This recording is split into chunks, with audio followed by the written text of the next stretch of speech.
From the great above, she opened her ear to the great below. From the great above, the goddess opened her ear to the great below. From the great above, Inanna opened her ear to the great below.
The center cannot hold, things fall apart.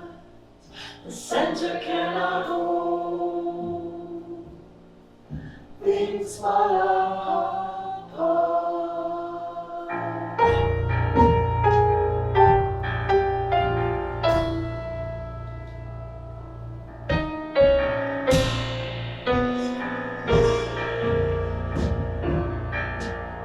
The center cannot hold, things fall apart. The center cannot hold, things fall apart.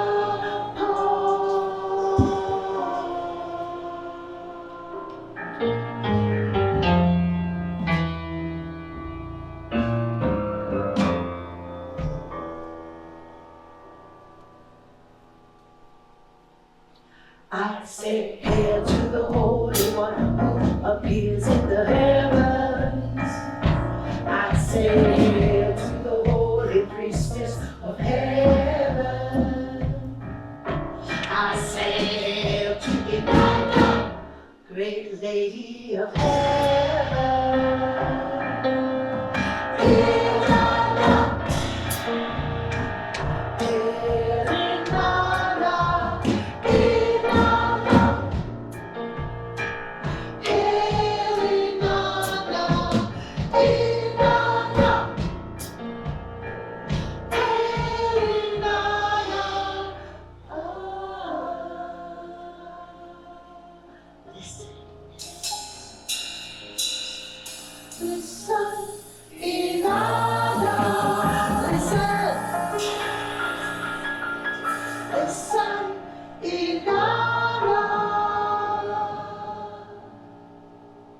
first daughter of the moon, guide the light into the dark. A night daughter of the moon, ride the light into the dark. A night daughter of the moon, ride the lights, ride the lights, ride the lights. Inanna,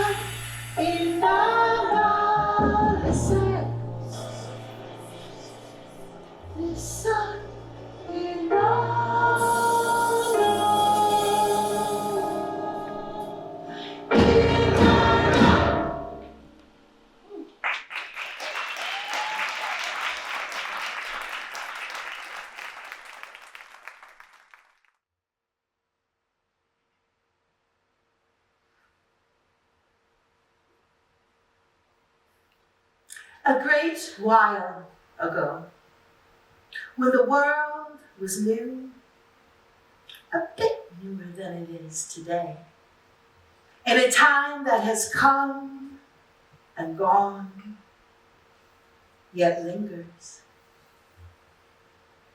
in a land both foreign and far away, yet familiar, there lived and died a people, much like our own selves. As we do today, they ebbed and flowed with each successive season and conqueror and age. Rich in art and imagination, they invented many new technologies, the most wondrous of which had the ability to track living language inside abstract clay markings. Cuneiform, the world's first writing. Magical, really, this spelling. Time travel, one could call it. And 5,000 Earth years later, we can read those words. And we are transported into the same mythic realm, as if no time has passed at all, as if we have never left. Because, perhaps, we never have. In this ancient tongue, the word for ear and the word for wisdom were the same. Ear, wisdom. Attune your ear. Listen. Listen to the beat of the drum, the heart and pulse of our collective dreaming. To the living and dying, the yearning and quickening and decay. Listen to the rhythm of this moment. To the silence.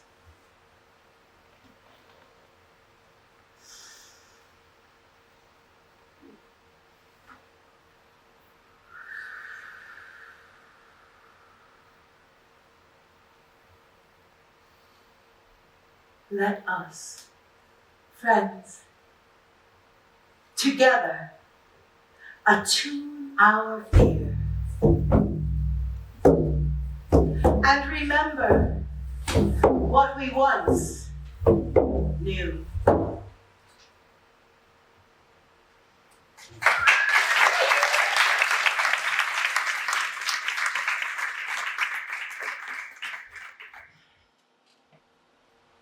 Once upon a time. Not my time, not your time, but one time. There lived Inanna, queen of heaven and earth. She was a mother, a lover, a wife to Dumuzi, her honey love, a teacher, a healer, a good friend and neighbor.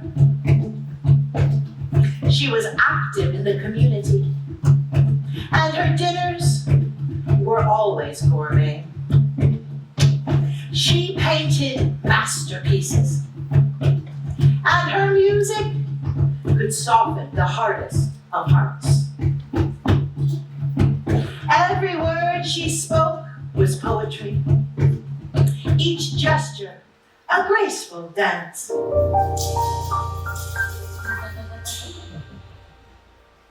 She was high priestess in the temple in Uruk,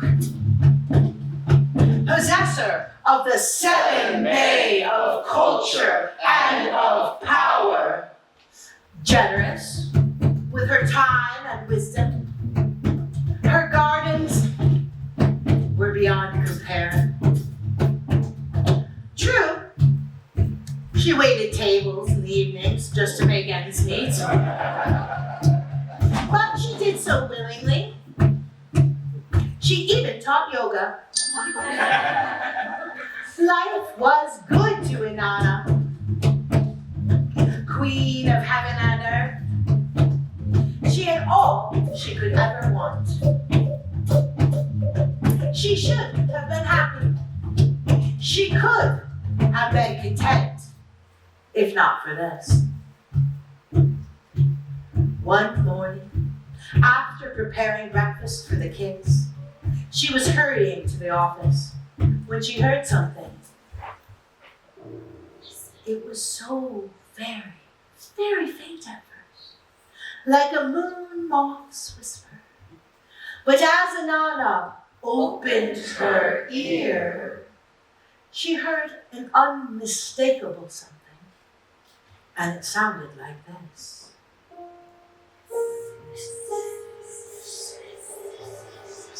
What is that? Thought Inanna. She heard it again.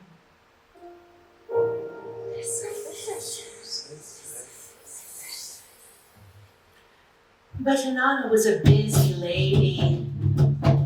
She had things to do. People depended upon her. She did not have time or energy to waste on listening to voices, so she ignored it. Besides, her feet were killing her from her late shift the night before, and she had those lunchtime yoga classes to teach. So she hurried along her way. But this soon became a daily occurrence. In the mornings, or whenever there was a rare, quiet moment, Inanna heard the voice, and it was calling her name.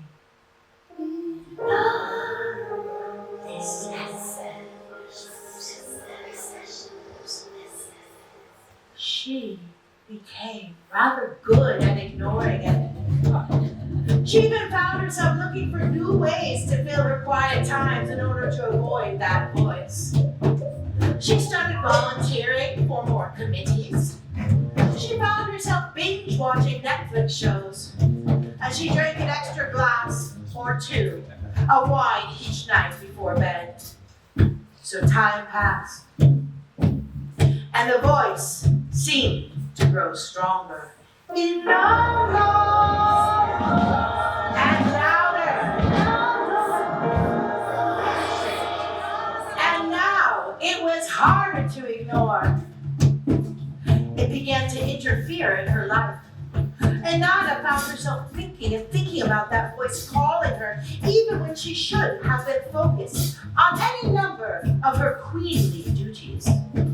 She could not concentrate. For you see, Inanna knew who was calling her. Yes, she knew who called her name.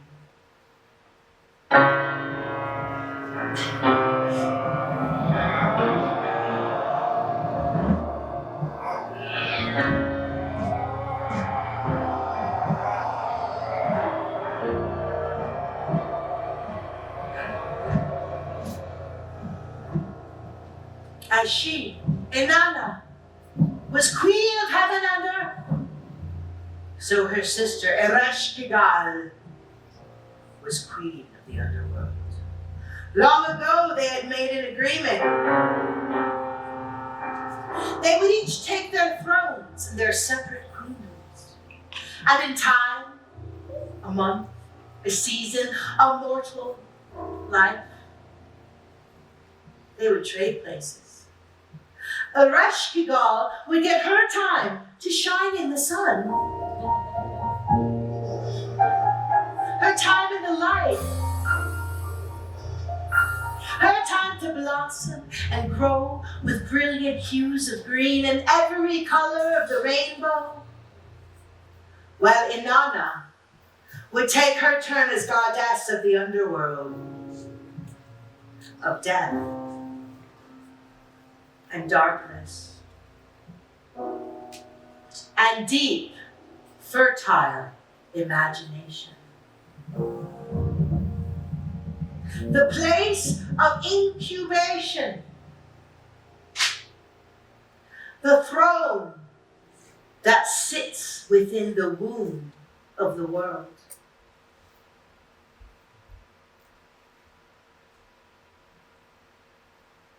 But you see, Inanna did not want to.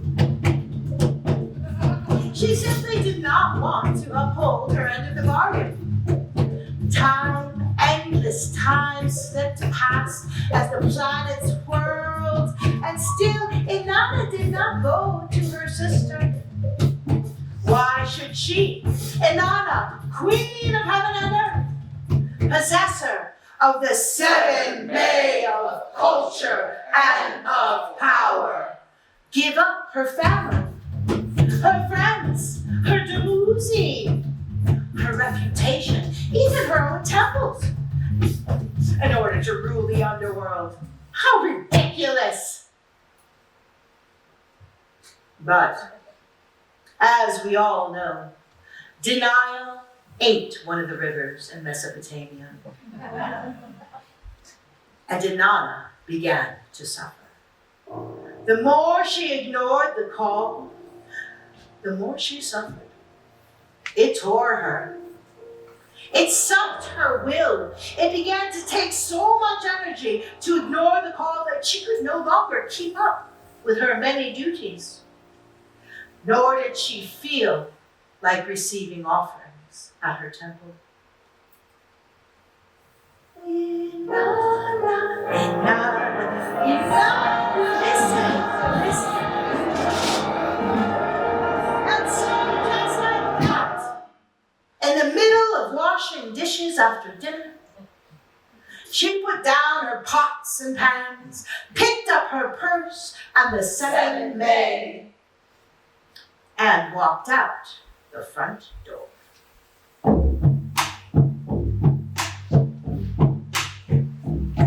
And once she decided, well, the pouch opened beneath her feet.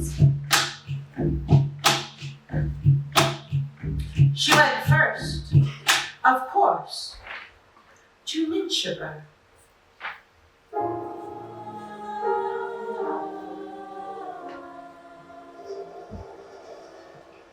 Ninshaba, her sister, her Sukal, her BFF. They had gone to school together, double dated, stood up at each other's weddings. They had birthed their babies together, wept and laughed and got drunk together, marched to war together. To Ninshaba, Inanna told all. To Ninshaba, Inanna told of her intent to answer the call and take the long, dark, lonely road to the underworld.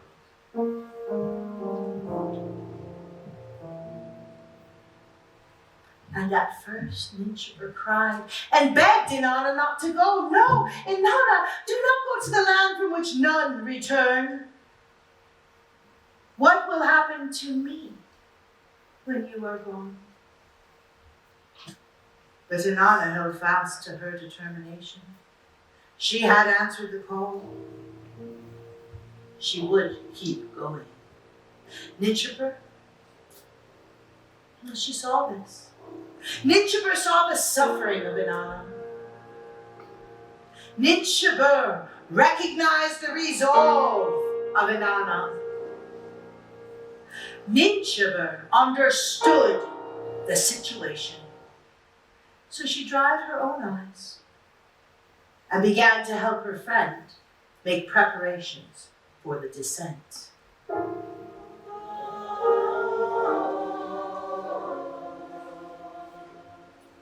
She adorned Inanna's beauty with glittering golden earrings that caught the light just so. Rings on her fingers and bells on her toes.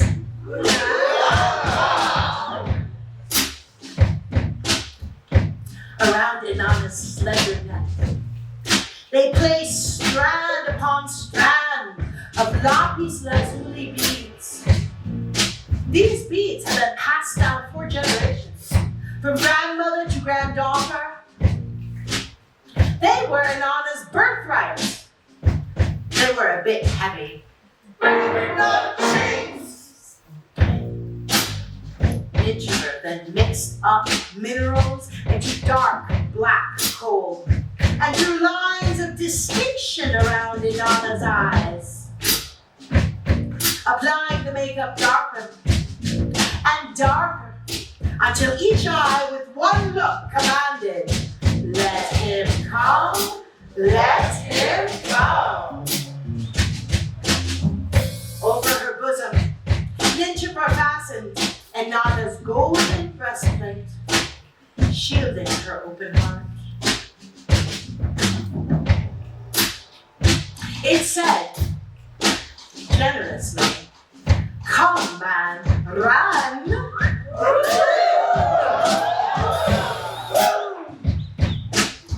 She put upon Inanna's head the shugara, the golden crown of knowledge. It shone like the sun,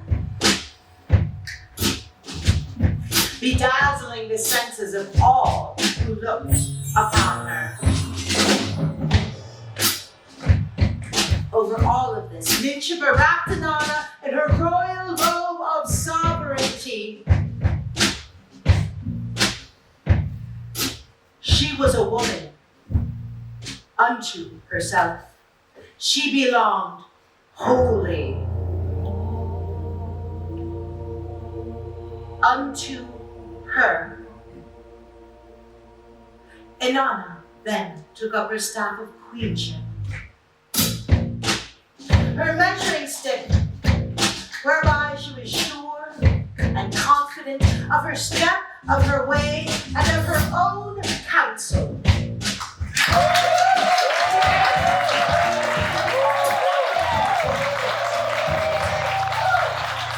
Thusly adorned, Inanna really looked the part. She was prepared for the journey, yet she knew it would be a dangerous one. And so she said to Ninshibur, "Do yet this for me. If in 3 days and 3 nights I do not return, do yet this for me. Dress yourself in sackcloth. Cover your skin with ashes. Go to the center of the marketplace. Beat the drum for me. Pull your hair, tear your skin, weep and wail for me. And when this is done, go to the 3 fathers.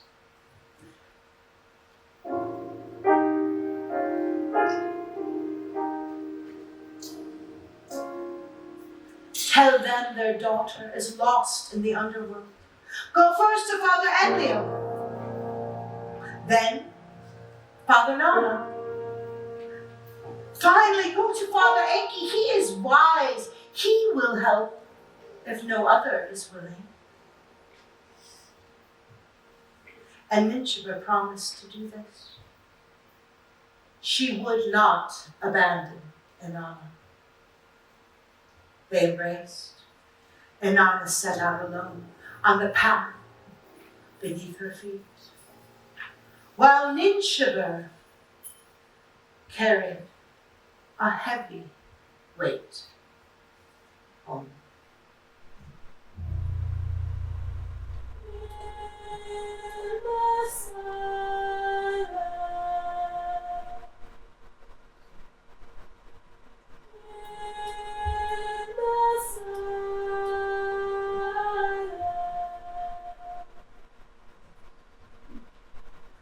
Won't remember me.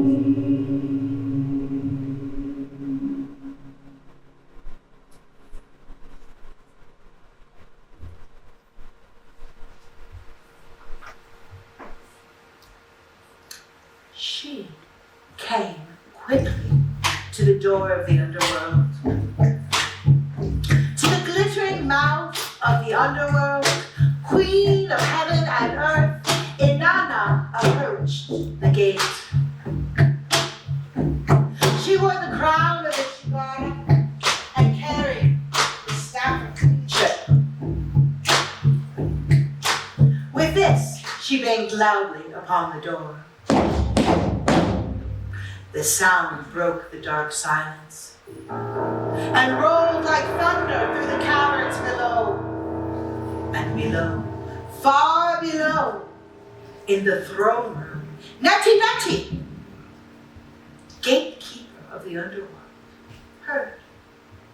He ran up through all the narrow passages, through the 7 gates of the underworld, until he reached the entrance where Inanna stood. She was still pounding with her staff. Neti was wary. He opened the door but a tiny crack. He was shocked and amazed to see a woman standing there, arrayed as queen, bearing great power. She was as tall as the heavens, with hips as wide as the earth. She had no shame. Before Neti could say a word, Inanna announced herself. "This is I, Inanna, queen of heaven and earth. I demand audience with my sister." So, that is it, thought Neti. And he slammed the door in her face. He scurried back down all the narrow passages, through the 7 gates, until he came to the throne room, where he found his queen, Ereshkigal.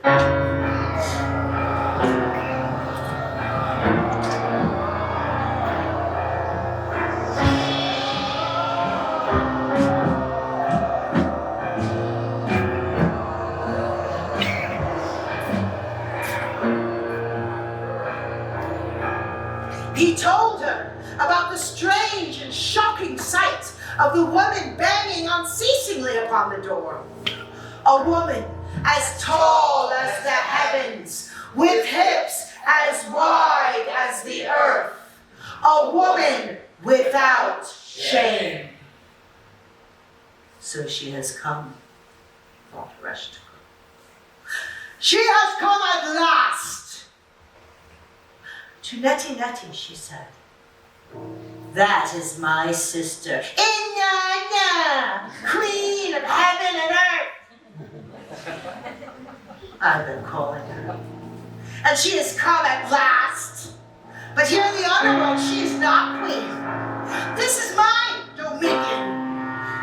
This is my realm. She will not enter here proud and tall. Her hips would not fit.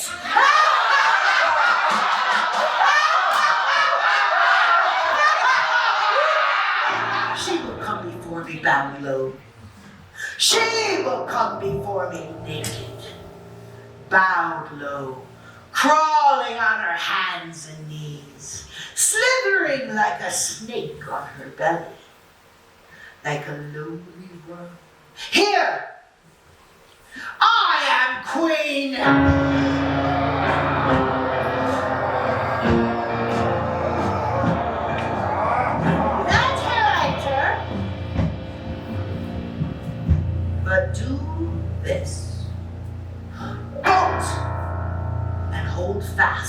the 7 gates of the underworld against her. Bar her entrance at each. Ask her who she is. Ask her why she has come. Make her answer for herself. When you do let her pass, take something from her. Take away one of her fetishes. Take a token of her power away at each gate. She will enter my throne room naked and raw, broken and bowed low at my feet. The queen of the underworld is not Inanna, but I, Ereshkigal!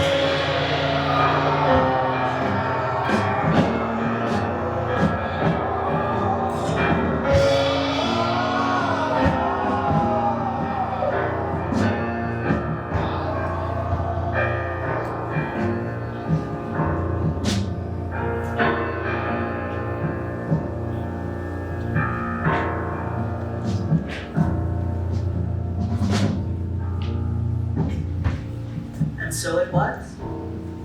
Neti obeyed his queen's command. He scampered and scurried back up through the narrow maze of passages, through the 7 gates, fastening and bolting each one along the way.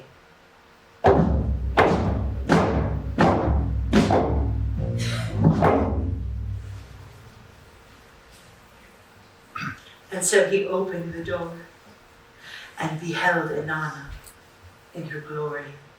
But he was unmoved.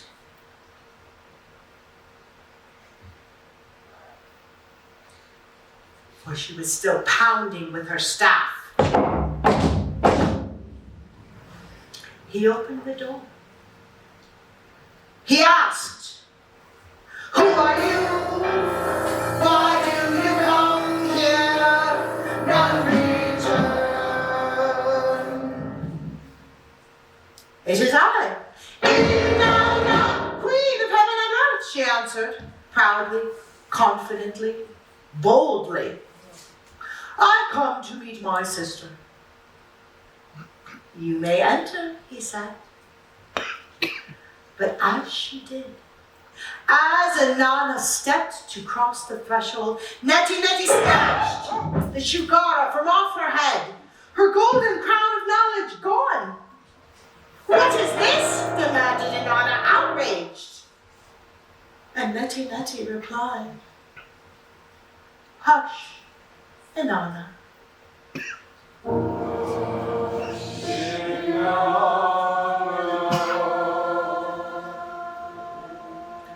The ways of the underworld are perfect and may not be questioned." Well, she thought, it is only a crown, bright though it may be. I can spare it. And so Inanna crossed the threshold. She entered the mouth of the underworld, bold, proud, upright, and began her journey down.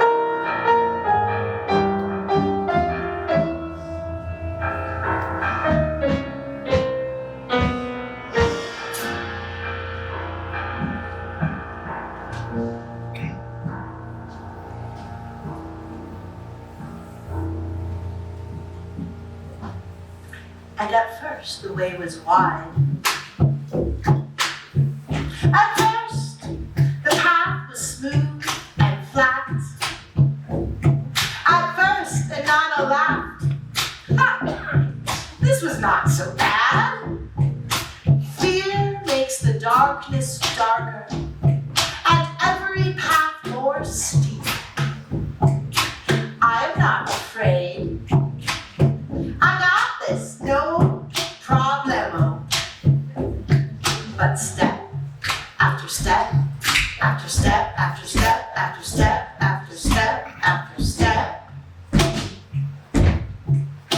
walls became closer. The path narrowed and steepened. Inanna stumbled for the first time.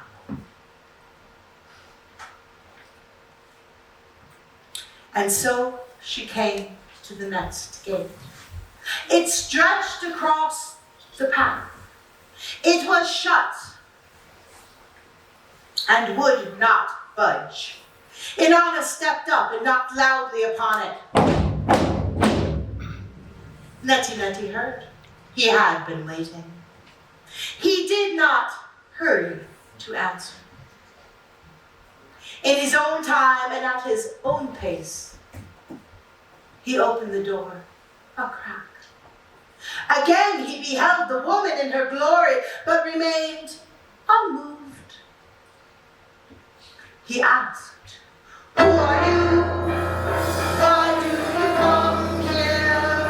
Not return." "It is I, Inanna, Queen of Heaven and Earth," she answered unwaveringly.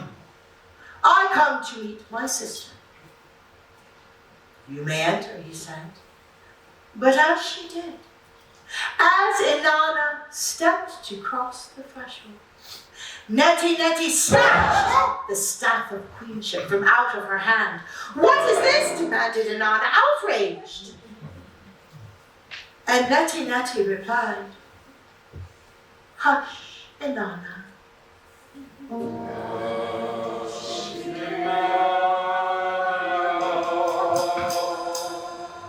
The ways of the underworld are perfect and may not be questioned."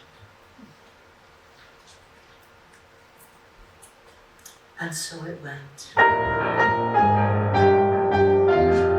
Down, down, down, down went Inanna. Each step a descent.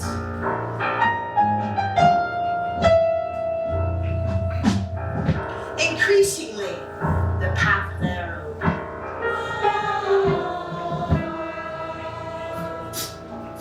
More by more, the jagged walls and sharp stones tore Inanna's robe and cut deep into her skin.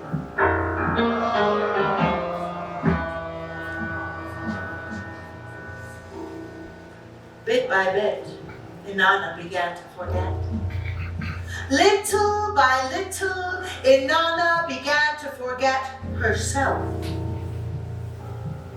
Inanna began to lose hold of what she thought she knew once upon a time in the sun. Inanna began to forget and forget. The center cannot hold things fall apart. The center cannot hold its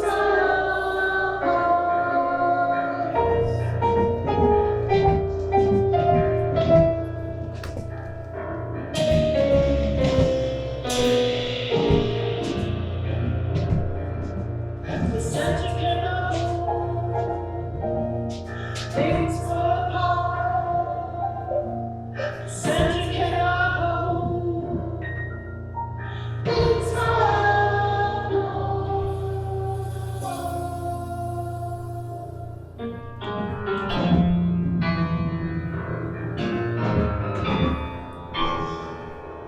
At each gate, Neti asked her the questions. Who are you?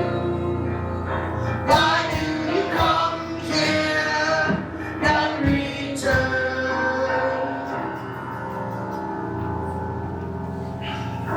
As the path narrowed, Inanna narrowed. As the rocks grabbed and gripped her,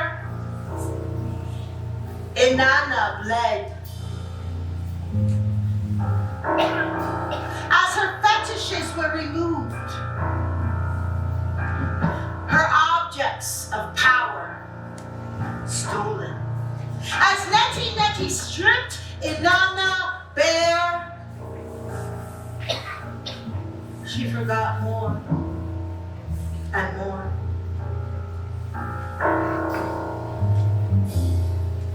She used to know things. At least she thought she did. Maybe.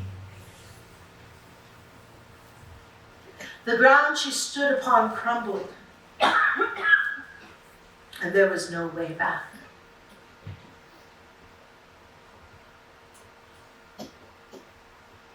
When she got to the 7th gate and found it also barred against her, and she collapsed upon the ground in despair. It was hours or days or years that Inanna lay upon the ground in front of the 7th gate. She lacked even the strength to knock.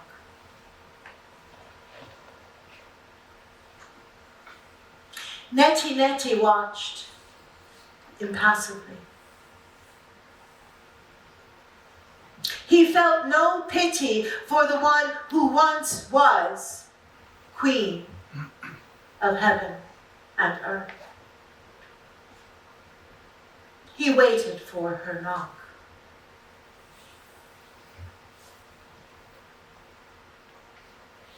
He waited. She waited. For what and how long? Who can say?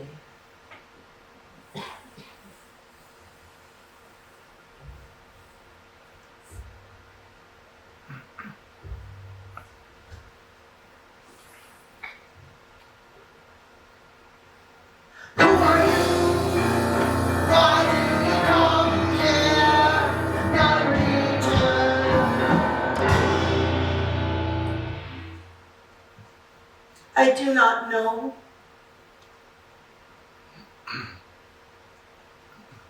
Who are you? Why do you come here? Not return.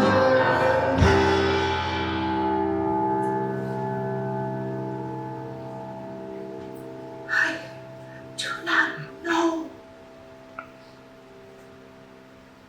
whispered Inanna.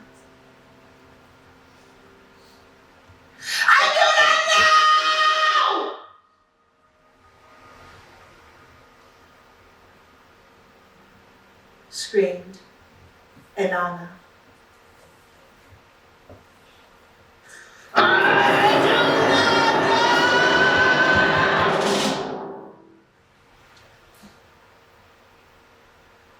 Raged Inanna.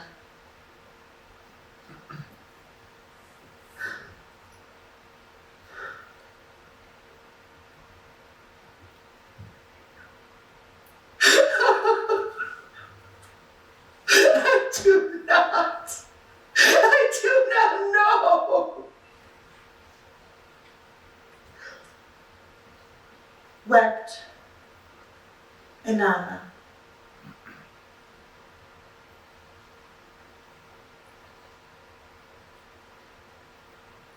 Neti unlocked the gate.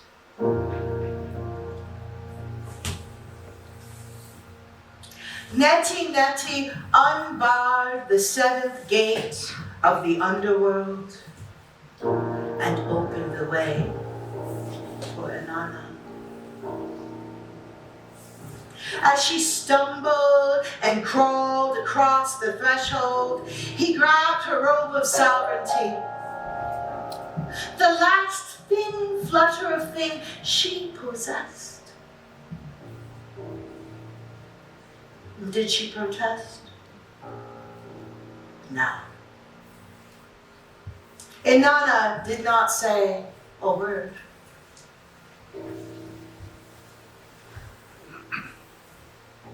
She was naked and utterly defenseless.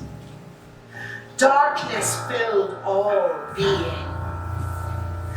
Thick and muddy, It drowned her with each reaching breath.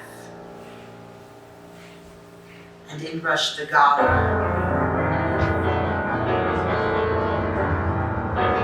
The demons of the underworld, the judges. She was utterly alone. They swarmed her. They possessed her, filling her dark thoughts with dreams of despair. Whispers of deceit, black and broken.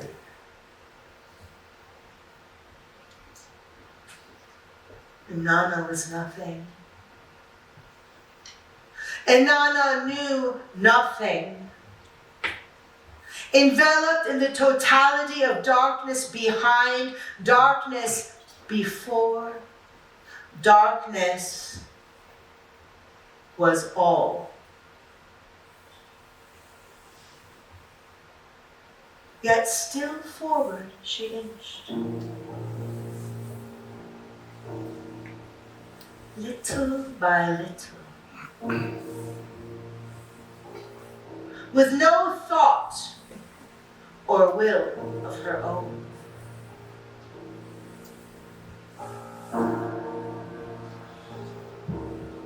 And so it was that naked, broken, bowed low, crawling on her hands and knees, slithering like a snake, like a lowly worm on her belly, Inanna entered the throne room of the underworld.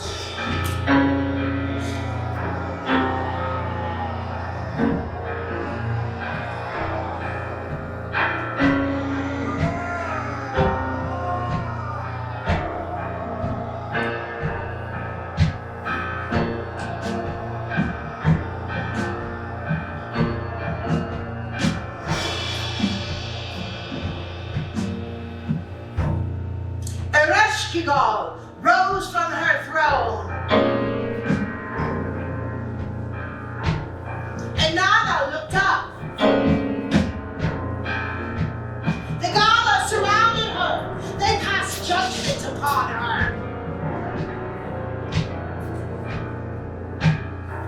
Then Ereshkigal fastened upon Inanna the eye of death, death. She spoke against her the word of wrath. She uttered against her the cry of guilt.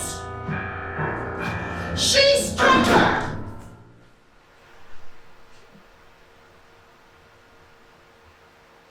Inanna died.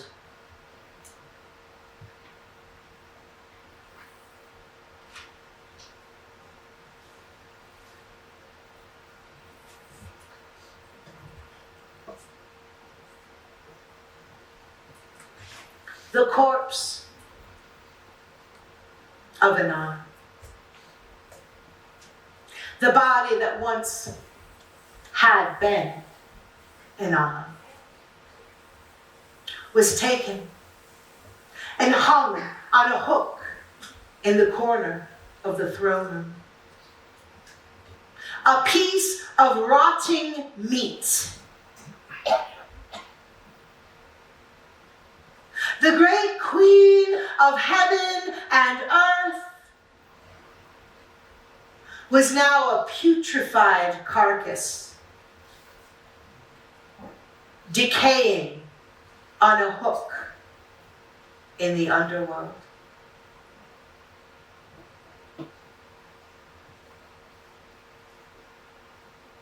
Hush, Inanna.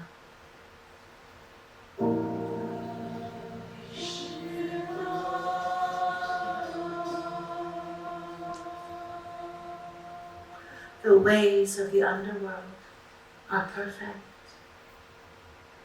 and may not be questioned.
Meanwhile, in the land of the sun,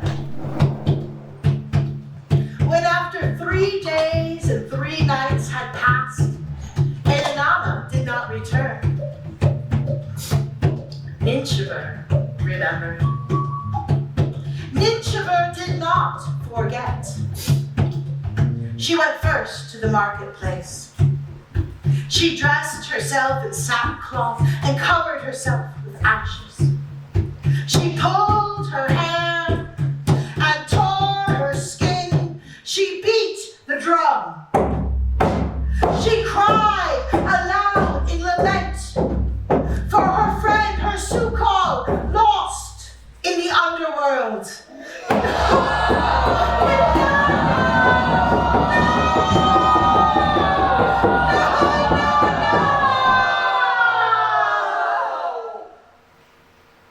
And when this was done, she went to the 3 fathers.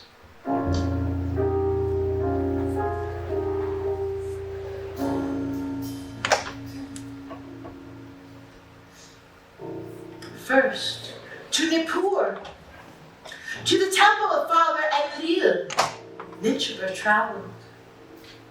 She knelt before the holy shrine and cried. Please, Father, see me, hear me.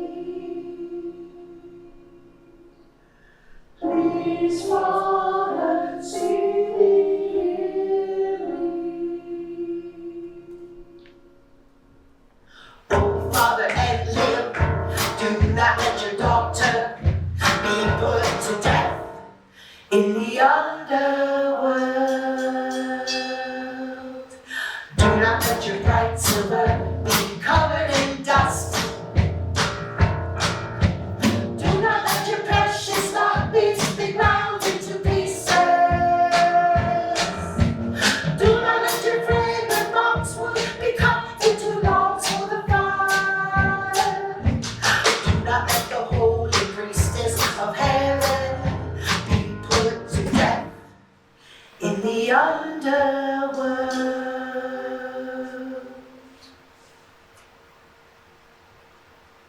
Father Enlil was angry.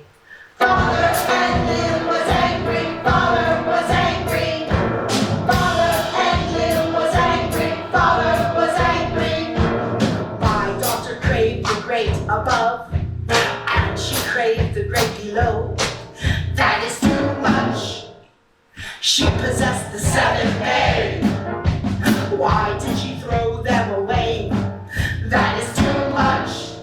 Stupid. Careless. No, let her rot. Father Enlil would not help.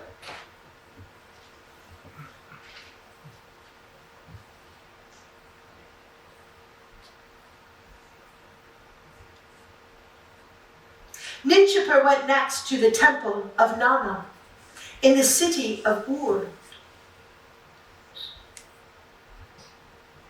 She knelt before the holy shrine and cried. Please, Father, see me, hear me. Please, Father, see me, hear me. Oh, Father Nana, do not let your daughter be put to death in the underworld. Do not let your bright silver be covered in dust. Do not let your precious mouthpiece be ground into pieces. Do not let your fragrant boxwood be cut into logs for the fire. Do not let the holy priestess of heaven be put to death in the underworld.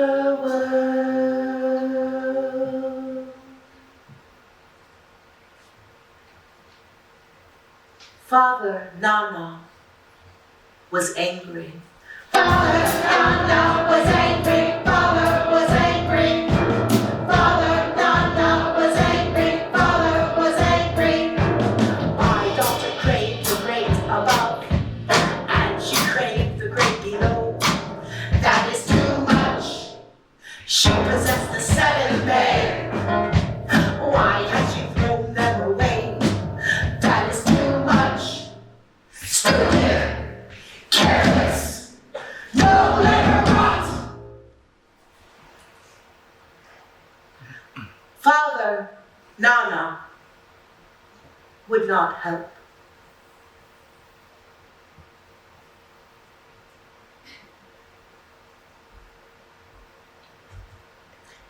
Ninshipper went then to Eridu, to the temple of Enki.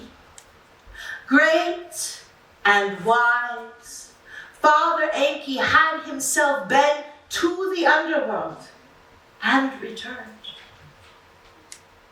He still had the dirt of it beneath his nails.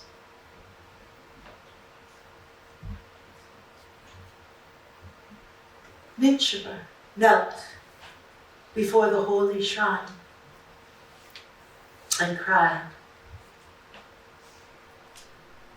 Please, Father, see me.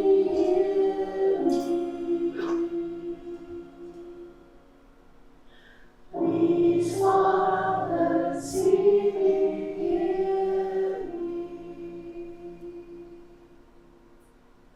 Oh, Father Enki, do not let your daughter be put to death in the underworld.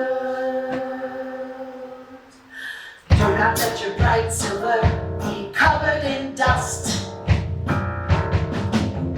Do not let your precious gold paste be ground into pieces.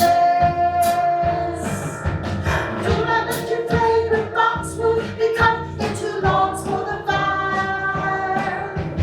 Do not let the holy priestess of heaven be put to death In the underworld.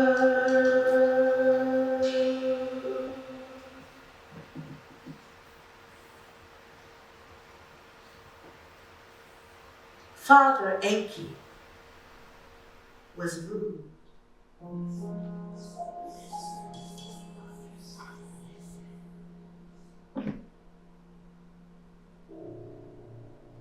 What is this? What has happened? What has my daughter done? Inanna, queen of all the land, holy priestess of heaven. What has happened? I am troubled, I am grieved.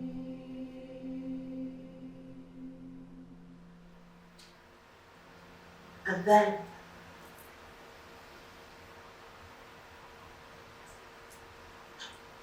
from the dirt beneath his nails,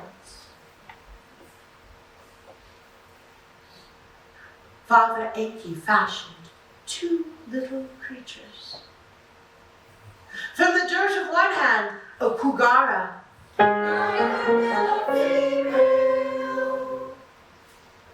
From the dirt of the other hand, a Galatur.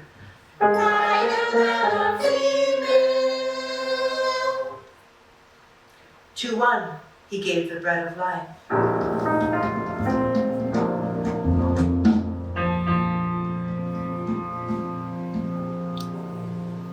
To the other, he gave the water of life.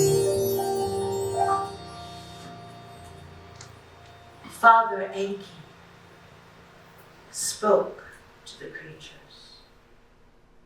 To the underworld,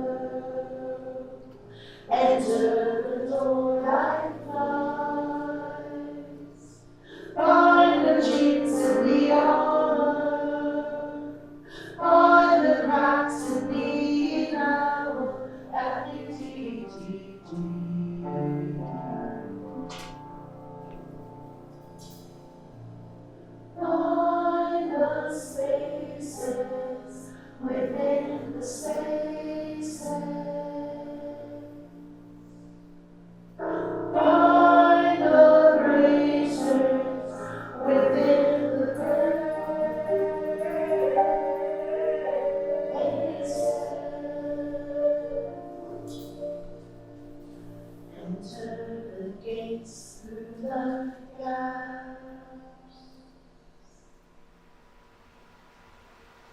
when you come to the throne room, there you will find Ereshkigal moaning with the cries of a woman about to give birth.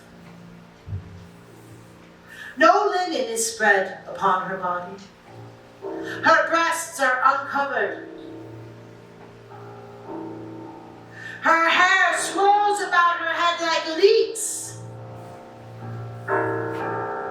She is utterly alone. When she cries, oh, oh, my insides, cry also. Oh, your insides. When she cries, oh, oh, my outsides, cry also. Oh, your outsides. The queen will be pleased. She will offer you a gift. Except only the corpse hanging from the hook on the wall. One of you will sprinkle the bread of life upon it.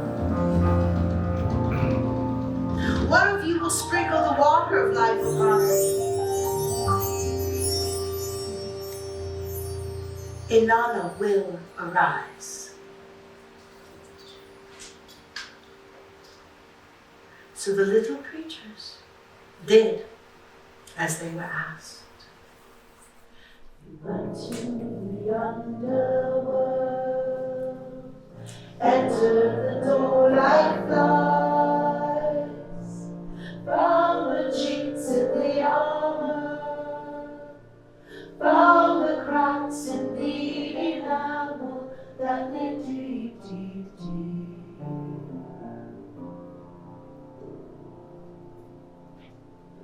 Found the spaces within the spaces.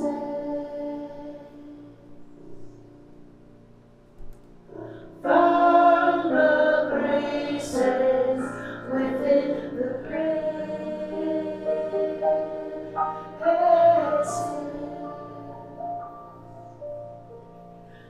Entered the gates through the gaps.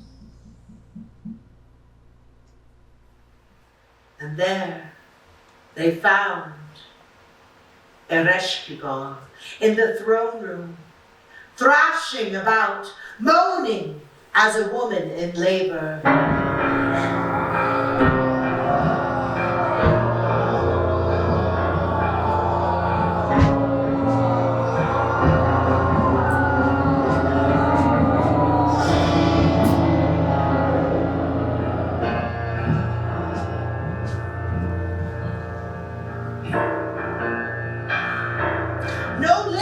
Spread upon her body. Her breasts were uncovered.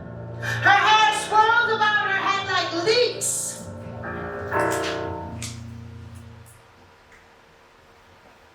She was utterly alone.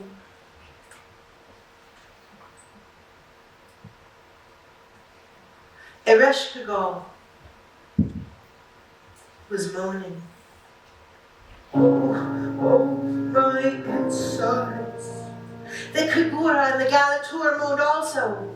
Oh, your insides. She cried, oh, oh, my outsides. They cried, oh, your outsides. oh, my belly. Oh, your belly. My aching back,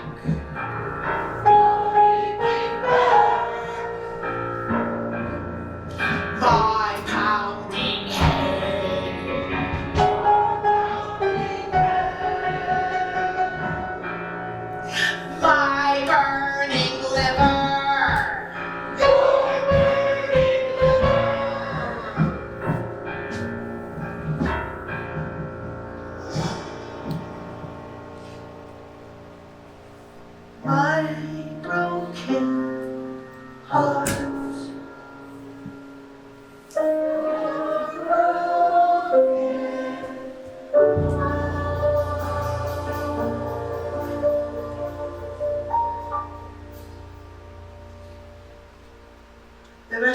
world stopped. She looked up. She asked, "Who are you moaning and crying and suffering with me?" "Well, I would give you a gift. I would give you the water gift. All the rivers and flowing waters in their fullness." We do not wish it. "Well, I would give you the grain gift. All the fields and the abundance of harvest." We do not wish it. "Speak then, what do you wish?" We wish only for the old rotten meat hanging on the hook on the wall. "The corpse belongs to Inanna." And then they said this: "It belongs to our queen. It belongs to our king. That is what we wish." And so Ereshkigal gave them the dead, decaying body of Inanna.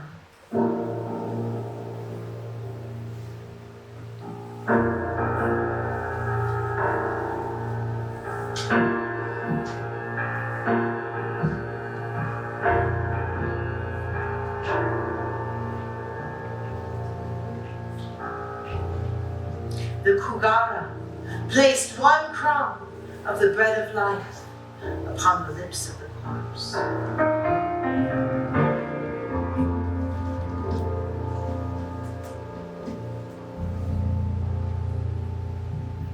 The Galatur sprinkled one drop of the water of life upon the lips of the corpse.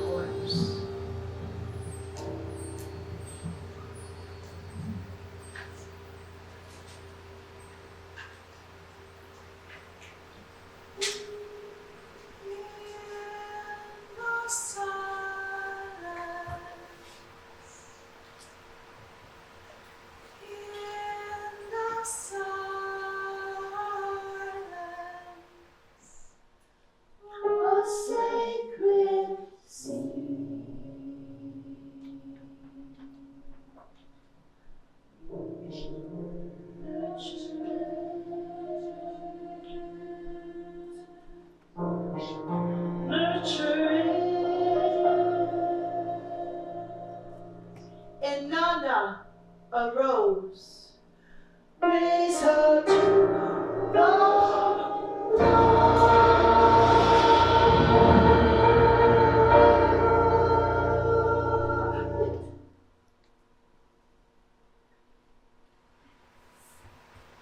slowly,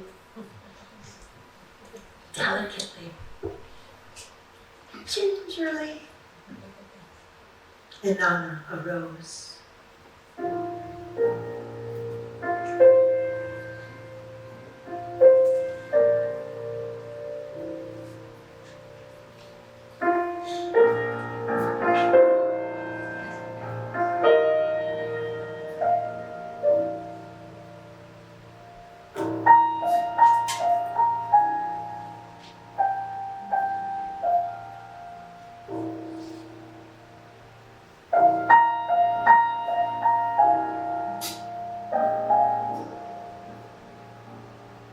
Like the first stirrings of the newborn sprout in the fecund earth, Inanna arose. Like the secret quickening of springtime underneath the snow, Inanna arose. Like the egg cracked, like the unfolding of the butterfly's heavy wings, Inanna arose. She made her first movement toward the light. She tried her first baby step along the return. She still had to crawl. And so she crawled. Instinctively towards the sun, over the threshold of the seventh gate, and found her robe lying there, her robe of sovereignty. She did not recall what it had meant to her, but she was cold and naked, so she wrapped it around her like another body and another skin. On and up journeyed Inanna. In time she had room and strength to stand. She gained courage with every step. First daughter of the moon, ride the light into the dark. Another daughter of the moon, ride the light into the dark. Another daughter of the moon, ride the light, ride the light, ride the light.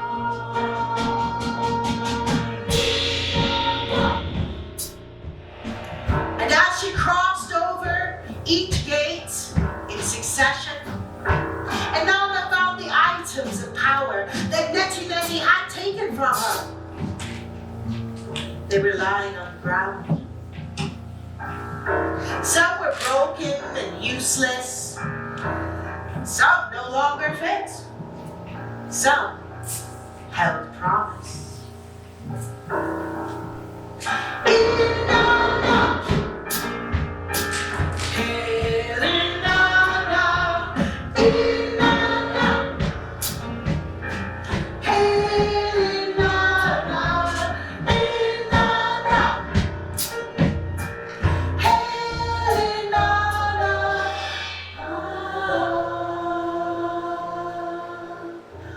When she reached the second gate and saw her lapis beads scattered in the dust, her lapis that had been passed down for generations, from grandmother to granddaughter, they were her birthright. Well, she studied them. Some she picked up and dusted off. Others she let lie.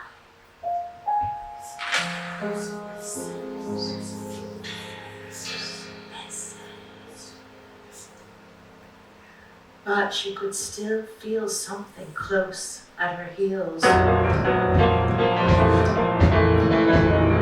Something of the darkness following. For you see, no thing leaves the underworld without something taking its place. And so the Gala, the demons of the underworld, followed Inanna, for they enforce the law. And still Inanna kept on going. And still Inanna kept on growing, until in time Inanna could see the light. Great goddess almighty, she could see the light.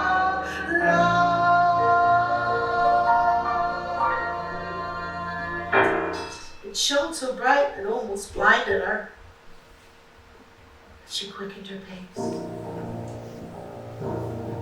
Excited, hopeful, scared, eager, shy, small, green.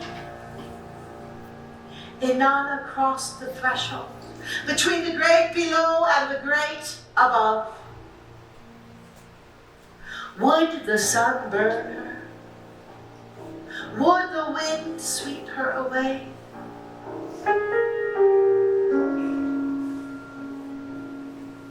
She picked up her ruling staff of queenship. It was way too heavy. She picked up her golden crown of knowledge. It was way too big. And then the gala came. The demons of the underworld descended upon Inanna. They clung to her side. They said, no one ascends unmarked from the underworld. If Inanna wishes to return to the light, someone else must take her place.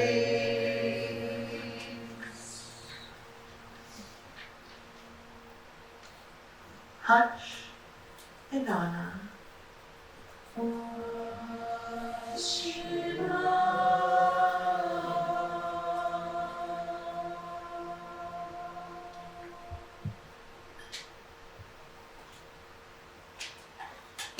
So, freshly emerged from below, newly born from the earth itself, surrounded by the gala, Inanna understood that nothing would be as it had been. She was Inanna again, queen of heaven and earth, but she was changed. Perhaps friends and lovers would not recognize her. What of her family? Her children, Ninchibur? What of her temple? Her art? Her music? Would her yoga clothes still fit? She was a changed woman. A woman reborn. A woman with great depth of understanding. She knew suffering. She now held the secret to the return.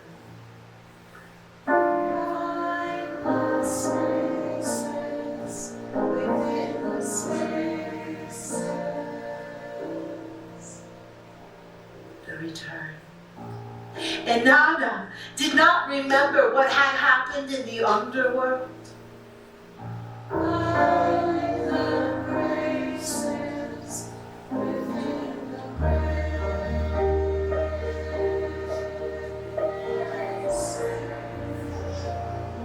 The Kurgara and the Galatur had slipped back through the cracks and the spaces and the graces, and Inanna recalled them not. Yet the bread of life had become her body. The water of life pumped through her veins. She was alive.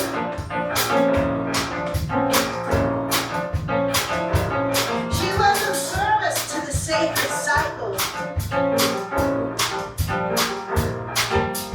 Darkness and light. Birth and death and birth again. And again and again and again and again and again and again and again and again and again and again and again and again and again. This gift she would share and share generously with all whom she met. She would breathe it in and out, dancing up and down, singing high and low across all the mountains and the valleys of the earth. And what of the Muzi, her honey love? Would he understand?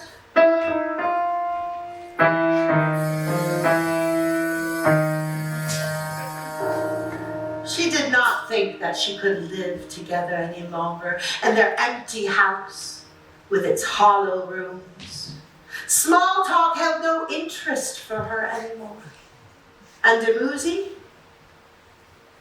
His fingernails were yet so clean. Who